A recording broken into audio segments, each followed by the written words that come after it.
Hello and welcome to all my champions. आज मैं introduce करवाने वाली हूँ आपको वन ऑफ माय चैंपियंस।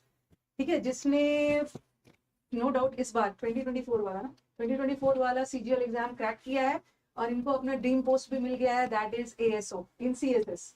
तो ये हर किसी का सपना होता है और इस बार मुझे खुशी इस बात की है ना, मेरे गर्ल्स ने, वैसे बॉयज ने भी खुश किया है, गर्ल्स ने भी बहुत खुश किया, भर भर के एएसओ और एमईए में उनका सीएसएस एमईए में सिलेक्शन हुआ है। ठीक है, तो मैं ज्यादा कुछ नहीं भूलती हूँ। आज मानसी आपसे बात करेंगे, शी इज मानसी राणा। ठीक है, ये आपको बताएंगे, अपने आप को इंट्रोड्यूस करेंगे और अपना सारा स्ट्रैटेजी वगैरह बताएंगे। ओके, आप देखना जो स्ट्रैटेजी फॉलो करने लायक है आप उसको फॉलो करिए। कुछ इनसे भी गलतियां ये हुई है, जो ये गलती भी अपनी आपसे शेयर करेंगे, अपनी एक्सपीरियंस शेयर करेंगे, जो अभी आने वाले 2-3 मंथ्स में आपके लिए बहुत बेनिफिशियल होने वाला है। ओके, तो ओवर टू मानसी। चलो मानसी, एक बार आप अपने आप को इंट्रोड्यूस कर दीजिए। My name is Mansi Rana और मैं एएसओ हूँ सीएसएस में। तो मैं इसमें आपको बताना चाहती हूँ इम्पोर्टेंस ऑफ मॉक कि मॉक की क्या इंपॉर्टेंस है और आप कैसे प्रिपेयर कर सकते हो। तो सबसे पहले तो इम्पोर्टेंट होता है कि अपना सिलेबस कंप्लीट करना। एक बार हमारा सिलेबस कंप्लीट हो गया फिर हम मॉक पे जा सकते हैं। सिलेबस एक बार कंप्लीट कर लो उसके बाद मॉक पे। और मेन चीज होती है कि सिलेबस कंप्लीट होने तक हमारे मार्क्स अराउंड 90s में बनते हैं। अगर मैं पॉइंट टू बी नोटेड। ठीक है, बीच में आपको इंटरप्ट कर रही है, point to be noted. Generally आप लोग बोलते हो ना कि मैम मॉक्स में हमारा मार्क्स बढ़ नहीं रहा है, सिलेबस खत्म होने के बाद भी ना हमारा मार्क्स 90 से 100 के बीच में रह गया। इनका भी ऐसे ही होता था। मैं आज सुबह भी आपको पढ़ा रही थी तो उस समय बोल रही थी कि मॉक से डरना नहीं है, सबके साथ ऐसा होता है। बट इन्होंने उस 90 का सफर से आगे बढ़ते हुए आज देखो ये सामने खड़े हैं एएसओ का पोस्ट लेके। ओके, तो चलिए मैम। तो जब 90 पे मार्क्स स्कोर एक बार रुक गया था तो मुझे बहुत टेंशन हो गई कि ऐसे कैसे। बट जितने ज्यादा मार्क देते हैं ना स्कोर में इंप्रूवमेंट दिखता है। वो भी इंप्रूवमेंट ऐसा नहीं कि बहुत धीरे धीरे दिखेगा। इंप्रूवमेंट काफी काफी जल्दी आपको इंप्रूवमेंट देखने को मिलेगा। बस ये है कि हम मॉक अच्छे से दे, मॉक बहुत सीरियस होकर देना, एकदम अटेंटिव होकर। ऐसा नहीं कि हम बैठ गए हैं, बिल्कुल आराम से दे रहे हैं, मॉक को बहुत सीरियसली देना है। और मॉक का एनालिसिस इंपॉर्टेंट है कि तुम्हारी किस टॉपिक में गड़बड़ हो रही है। वो कैब के क्वेश्चन गलत हो रहा है, अगर इंग्लिश की बात करें तो वो कैब में गलत हो रहा है, या कोई टॉपिक आपका जैसे एरर एरर वाले में गड़बड़ हो रही है। और उसमें भी कोई स्पेसिफिक टॉपिक होता है, जैसे प्रोनाउन प्रोनाउन में मिस्टेक हो रही है या एडजेक्टिव में, वो पढ़ने की जरूरत है, या आपके नोट्स है तो आप उसको रिवाइज कर सकते हैं। तो मॉक इसी से मार्क्स बढ़ता है। 90 मार्क्स से 150 180 आपको इतना स्कोर देखने को मिलेगा। वो क्यों? क्योंकि अगर हम एक बार एनालाइज प्रॉपरली कर लेना तो स्कोर तभी बढ़ता है, क्योंकि सिलेबस कंप्लीट होने के बाद तो कुछ बचा नहीं है। बस अब हमें अपनी प्रिपरेशन और ज्यादा शार्प करनी है। शार्प करने के लिए तो मॉक देना बहुत ज्यादा इंपॉर्टेंट है। एंड वन मोर थिंग, अभी मानसी से मैं बात कर रही थी।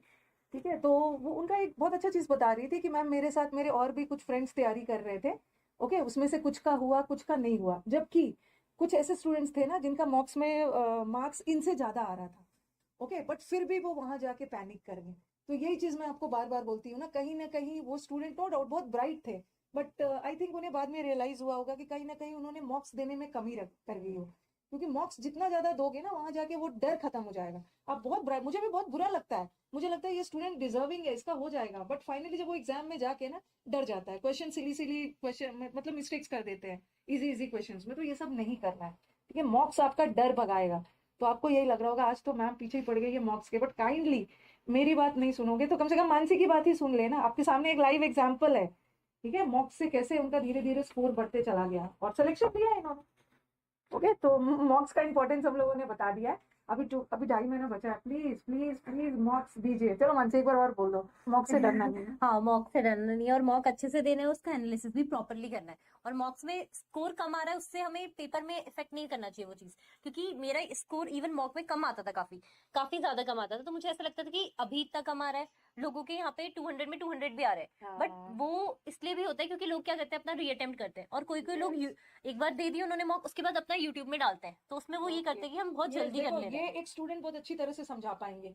ओके, जो इन्होंने बात बोली हुई है टीचर से ज्यादा स्टूडेंट समझा पाएंगे कि कभी कभी आप मॉक देते हो ना तो आपका रैंक बहुत नीचे आ जाता है और देखते हो कि अरे यहाँ बच्चे 195 200 ला रहे हैं, तो हो सकता है ना कि वो मॉक्स में री अटेम्प्ट कर रहे हैं।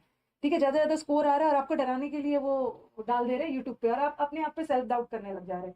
वो सब पे नहीं जाना, मॉक्स अपना भरपूर दीजिए। ठीक है, तो और कुछ बोलना चाहोगे मॉक्स के बारे में? नहीं नहीं मैडम। मॉक्स वाला हो गया ना, अब आ जाओ, अब इंग्लिश की बात कर लीजिए। ये सब ओके, चलिए बताइए।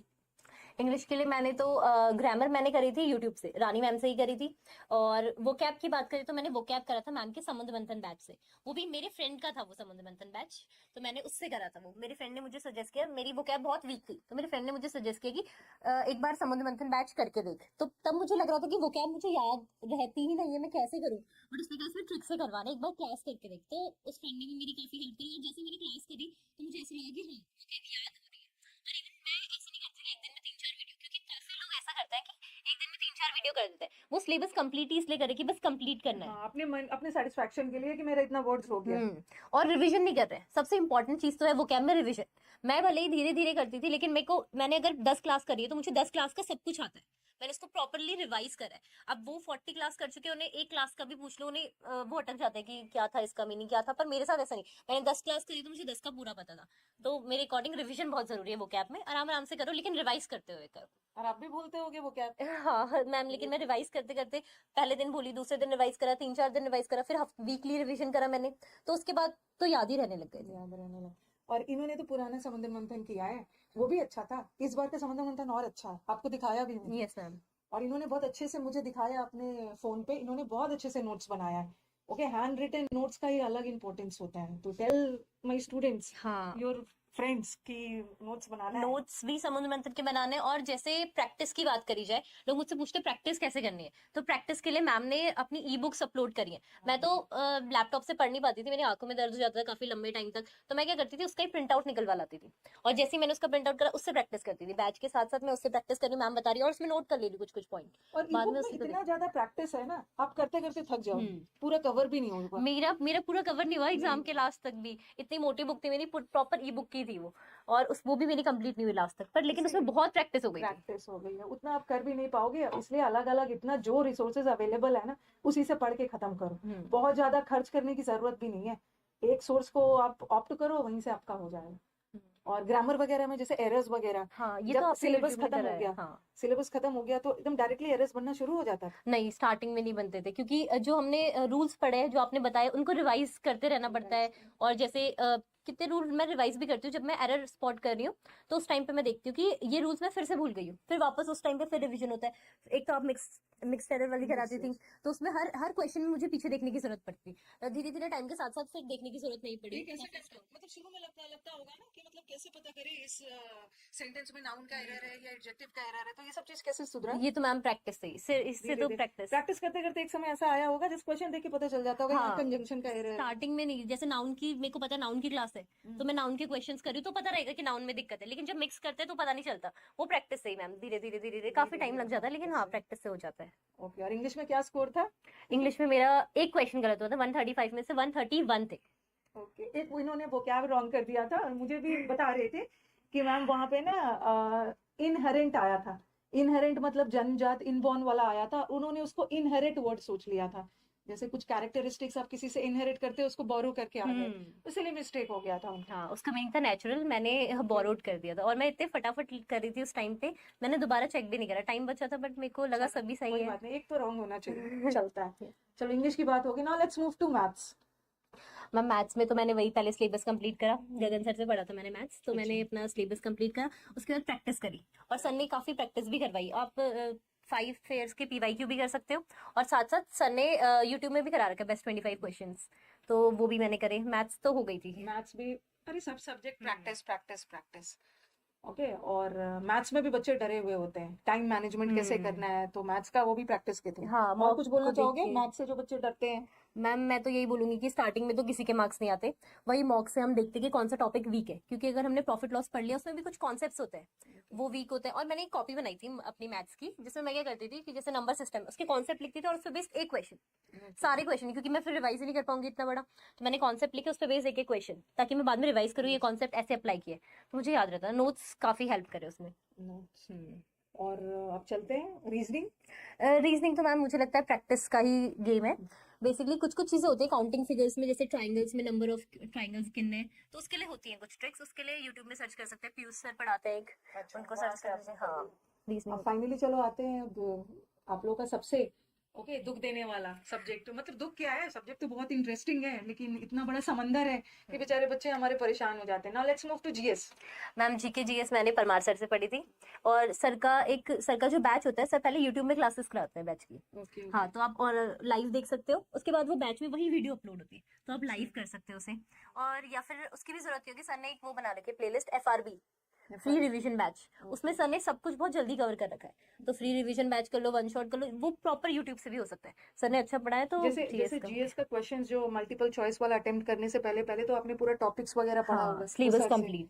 तो मतलब कैसे किया किया, जबकि जीएस तो बहुत वास्ट है ना, मतलब मैं इंक्विजिटिव हूँ जानने के लिए कि जीएस तो इतना वास्ट है, कैसे कैसे क्या किया। वास्ट ऐसा, जब हम स्टार्टिंग में होते हैं तो हमें बहुत ऐसा लगता है कि जीके बहुत बड़ा है, लेकिन जैसे अगर हम एफआरबी करेंगे उसमें अराउंड 14 क्लास एक टॉपिक की है, और इवन वन शॉट में तो सर ने एक वीडियो में कवर कर रखा है, तो एक बार हम उसको कंप्लीट कर लेंगे तो हमें पूरा आइडिया लग जाता है कि इसमें है क्या, बाकी चीजें तो एक्स्ट्रा है। तो एक बार एफआरबी कर लो, ये कर लो, रिविजन एक बार पूरा बैच कंप्लीट हो गया आपका, या एक बार कोर्स कंप्लीट हो गया, तो फिर इजी होता है मतलब उसके बाद तो। बहुत अच्छा लगा। बेस्ट थिंग अबाउट मानसी ना, एवरी एक पैराग्राफ के बाद उनके मुंह से एक चीज निकल के आ रहा है, दैट इज रिवीजन। और आज उसी वजह से ये यहाँ पे खड़ी है। Revision is the key to success when it comes to any exam, be it MCQ हो, डिस्क्रिप्टिव एग्जाम हो, रिवीजन तो करना ही है। करिएगा रिवीजन। और यस मानसी मैम। कुछ बोलना चाहेंगे? नहीं नहीं मैम। पहले बताओ कि, और चलो ये सब तो पढ़ाई की बातें हो गई, अभी मानसी ने अपना ज्वाइन भी हो गया, इन्होंने ज्वाइन भी कर लिया, तो कैसा लग रहा है लाइफ वहाँ पे? मैम बहुत अच्छी लग रही है, अभी तो सेक्शन अलॉट नहीं हुआ है, बट बहुत अच्छा है, वहाँ पे लोग भी काफी अच्छे हैं, जो भी हमारे सीनियर्स है। स्टार्टिंग में लगा था कुछ ऐसा बहुत ही स्ट्रिक्ट टाइप का होगा, बट नहीं, सारे टीचर्स सर खुश अब हुए। अभी तो शुरू है ना, अभी काम कम है, धीरे हाँ। धीरे काम मिलने वाला है। हम्म। तो क्या लग रहा है, मतलब जॉब के पहले वाली लाइफ और अभी वाली लाइफ में कोई डिफरेंस आया है? यस मैम, काफी डिफरेंस आ गया, इवन जब मैं घर भी जाती हूँ तो आसपास में लोग भी कहते हैं कि मानसी छुट्टी है ये, मानसी, मतलब काफी लोग पूछने लग गए You are हैं। from उत्तराखंड ना? Yes ma'am, Uttarakhand. Okay, okay. और पेरेंट्स वगैरह का क्या रिएक्शन था? वो मेरे पेरेंट्स तो बहुत ज्यादा खुश है, मेरी मम्मी इवन कह रही थी अभी कि मुझे ऐसा लग रहा है मैंने ऐसी बेटी कैसे पैदा कर दी। बहुत बहुत अच्छी बात है, नो डाउट। इसी सबका एक सपना होता है ना, सबसे इम्पोर्टेंट है कि बच्चा बच्चा का सपना क्या होता है, अपने टीचर को, अपने पेरेंट्स को प्राउड फील करवाना। और वो काम आपने कर दिया, और पेरेंट्स को क्या चाहिए, आप अपनी लाइफ में सेट हो जाओ। और कुछ बोलना चाहोगे मानसी? अभी बच्चे डरे हुए हैं, 2.5 महीने में एग्जाम है, डरे हुए हैं, और यूट्यूब पे बहुत सारे वीडियोस आ रहे हैं, हाई लेवल आएगा, ये आएगा, वो आएगा, क्या बोलना चाहोगे बच्चों मैम हम, ये तो हर बार होता है मैम, मुझे ऐसा लगता है हमें ये सब तो सोचना ही नहीं, और 2.5 महीने अराउंड इस टाइम पे तो उन्हें मॉक की प्रैक्टिस करना शुरू कर देना चाहिए, ये तो बेस्ट टाइम है कि अगर हमें अपनी मॉक से ही अपने मार्क्स इंक्रीज करने हैं। जैसे बहुत लोग के मुझे बोलते हैं कि हमारे मार्क्स रुक चुके हैं, तो मैं तो यही सजेस्ट करूंगी, एक बार सिलेबस कंप्लीट हो गया तो सिर्फ मॉक से ही मार्क्स बढ़ सकते हैं तुम्हारे। जैसे अराउंड तुम्हारे 90 100 जितने भी हो, मॉक को तुम एनालाइज कैसे करते हो इस पे बात, यही स्कोर 180 पहुंचता है, और वो सिर्फ एनालाइज करके और कई पहुंचता है। चीज ना हम पढ़ने के दौरान नहीं सीखते हैं, जो मॉक में सीखते हैं, कुछ हाँ, न्यू कॉन्सेप्ट्स आ गया, कुछ न्यू वर्ड्स, कुछ न्यू इडियम्स, और तो इवन मॉक में मिस्टेक्स भी हमें मॉक से ही पता मिस्टेक्स। चलती है, क्योंकि जब मैंने एग्जाम दिया था तो मैं रीजनिंग के क्वेश्चन सॉल्व करती थी, मैं टिक कर देती थी तुरंत आंसर, मैंने क्वेश्चन नहीं पढ़ा, फिर बाद में मुझे पता चला कि इसमें तो इनकरेक्ट पूछा है। एग्जाम में अभी भी ऐसा ही हुआ था, लेकिन मैंने चेक करा, मैंने कहा इनकरेक्ट करेक्ट क्या पूछा, मुझे पता था कि मेरी मिस्टेक्स क्या है। ये आप मॉक्स में अक्सर, जैसे हाँ। मॉक्स में एंटोनिम्स पूछ रहे हैं, तो हाँ। ऑप्शंस में सिनोनिम्स भी डाला, और अब सिनोनिम्स करके आए। जितना ज्यादा गलती करोगे ना, वहां पे जाके उतने केयरफुल हो हाँ, जाओगे। और ये सब तो मॉक से इम्प्रूव होती है, जितनी हमारी जो गलती है ना, कि मुझे पता था कि मेरी क्या गलतियां होती है, तो मैं वही उसी पे ध्यान दे रही थी। और लेकिन मैंने एक गलती और सोची थी, मैंने कहा था जब मेरी वोकैब आएंगी मैं देखते ही टिक नहीं कर दूंगी आंसर, हाँ, पहले देखूंगी सिनोनिम में, एंटोनिम में, उसके बाद सारे वर्ड्स फिर भी पढ़ूंगी, लेकिन हाँ। मैंने फिर भी एक क्वेश्चन में वो गड़बड़ कर दिया। कभी कभी ओवर कॉन्फिडेंट आप हो जाते हैं। हम्म। ओके, तो बहुत अच्छा लगा मानसी आपसे आपका एक्सपीरियंस। और बताइए कि जैसे प्रिपरेशन के दौरान कभी कभी डिमोटिवेटेड भी हो जाते होगे, तो उसको कैसे हैंडल करते थे? मैम मैं तो मेरे भी बहुत होता था, जैसे कि जैसे फर्स्ट अटेम्प्ट में मेरा क्लियर नहीं हुआ था, तो मुझे ऐसा लग रहा था कि क्यों, फिर मैं थोड़ा टाइम तो दुखी रही, फिर मैंने मेडिटेशन शुरू करा, और उसके बाद मैंने सोचा कि अब जो भी है ये तो बेस्ट चीज है कि मेरा इस बार क्लियर नहीं हुआ, क्योंकि मुझे मिलती हुई पोस्ट अपनी ड्रीम पोस्ट नहीं मिलती, ड्रीम पोस्ट तो मेरे पे बेस्ट टाइम है कि मेरे पे 1 साल और ये मिल गया आपका मुझे। Second attempt? हाँ, तो मुझे अभी और टाइम मिल गया, और इसमें मैं चाहूंगी कि तो मेरी स्टार्टिंग की पोस्ट मिलेगी मुझे, तो मैं जो गलतियां हुई उस पर वर्क करूंगी।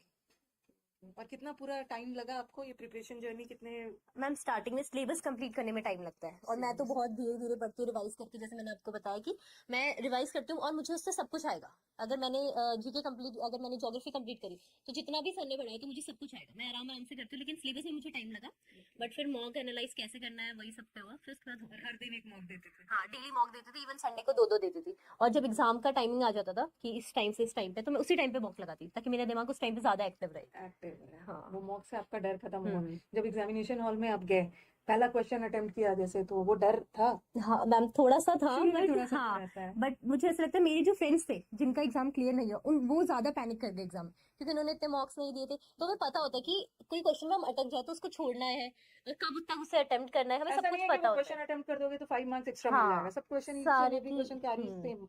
Yes ma'am. तो मुझे ऐसा लगा कि ये सब मुझे पता था। मैं एक क्वेश्चन मैथ्स में आया था हमारा, वो काफी कैलकुलेटिव था, तो उसमें मैं अटकी, बट मैं नेक्स्ट पे बढ़ गई। और जो मेरे साथ के जो फ्रेंड्स थे, वो भी वही क्वेश्चन की बात करते कि यार वो क्वेश्चन में अटक गई, उसकी वजह से पूरा एग्जाम खराब हो गया, क्योंकि बोलते हैं मॉक इतने बच्चे, दिए मैम नहीं। ये क्वेश्चन ने मेरा लाइफ बर्बाद कर दिया, किसने बोला था उस क्वेश्चन पे अटकने के लिए? ऐसा तो कुछ है नहीं। और जब मन से एक चीज और बताना, जैसे कभी कभी होता है ना कि एग्जाम देने हम जाते हैं, शुरू के कुछ कुछ क्वेश्चंस डिफिकल्ट हो जाते हैं और हम पैनिक करके पूरा एग्जाम खराब कर देते हैं, तो ऐसे सिचुएशंस को कैसे हैंडल करना चाहिए? मैम मैं तो स्टार्टिंग में डीप ब्रीथ करती हूँ इसी के लिए कि कुछ हो तो मैं पूरा प्रॉपर रिलैक्स रहूँ, कोई ज्यादा टेंशन में ना हो। और उसके बाद कि स्टार्टिंग में क्वेश्चन, इवन रीजनिंग का पहले क्वेश्चन मैंने थोड़ा ज्यादा टाइम लिया था, बट मैं उसमें ही मैंने उसको मार्क फॉर रिव्यू करा, मैं नेक्स्ट पे बढ़ गई, क्योंकि मैंने मॉक में सेम मिस्टेक कर रखी है। क्योंकि मैं मॉक जब देती थी, मैं एकदम रियल एग्जाम की तरह देखती थी, कि एकदम अटेंटिव होके देती थी और कोई मुझे डिस्टर्बेंस नहीं पसंद थी। ओके, पूरा सीरियसली हम हाँ, उसको ले देते प्रॉपर हैं। देखती थी कि जैसे एग्जाम का ही दे रही हूँ, और मैं डरती भी वैसे ही थी जैसे एग्जाम में डरती हूँ। वो डर होना चाहिए। हाँ, तो फिर मुझे क्वेश्चन जब मेरा नहीं हुआ तो मैं नेक्स्ट पे बढ़ गई। लेकिन बहुत सारे लोग थे जो इसी मिस्टेक की वजह से, मेरे फ्रेंड्स इवन मेरे से ज्यादा स्कोर करते थे, काफी ज्यादा इंटेलिजेंट भी है, उन्हें मुझसे ज्यादा आता था, बट वही है कि उन्होंने मार्क्स नहीं दिए, वो पैनिक हो गए और चीजें नहीं कर पाए। बट अभी वही फ्रेंड्स बोल रहे थे, मानसी तुमने बताया नहीं है, तुमने जरूर कुछ एक्स्ट्रा पढ़ा हो। Yes ma'am. ओके, तो बहुत अच्छा लगा मानसी आपसे बात करके, and very good to see the young girls. Okay, हमारी मिनिस्ट्री में जाके ये वो सब में जाके है वहाँ पे। एंड बेस्ट ऑफ लक बोल दीजिए इस बार जो हमारे एग्जाम्स देने वाले हैं स्टूडेंट्स को। बेस्ट ऑफ लक, अच्छे से एग्जाम देना, मॉक प्रॉपर देना, रिवीजन करना, तो एग्जाम क्लियर हो जाएगा, बहुत आराम से क्लियर हो जाएगा। बट यही है कि कंसिस्टेंट रहना थोड़ा। So this is a small token of love for Mansi on her great success. तो many Thank you, congrats ma'am. champion, लिख दिया है, no doubt she is one of my champions। ठीक है, ऐसे ही लाइफ में ग्रो करते रहिए। ओके, और मेरे तरफ से एक छोटा सा गिफ्ट है। Thank you. वैसे तो मानसी ने पूरा आपको स्ट्रैटेजी शेयर कर दिया है, ठीक है, उनका क्या क्या एक्सपीरियंस है, लेकिन अगर आपको और भी कुछ इन्फॉर्मेशन चाहिए तो आप मानसी का यूट्यूब चैनल फॉलो कर सकते हो, जिसका नाम है एएसओ डायरीज है ना। और आप उनको इंस्टा पे भी डीएम कर सकते हो, कोई इन्फॉर्मेशन चाहिए। वैसे मैं इस वीडियो के नीचे उनके यूट्यूब चैनल और इंस्टा का लिंक डाल दूंगी, आप वहां से उनसे फॉलो कर सकते हो, बट परेशान मत करना। ओके, जेन्युइन डाउट्स वगैरह पूछना। ओके, चलो, thank you. Thank you ma'am.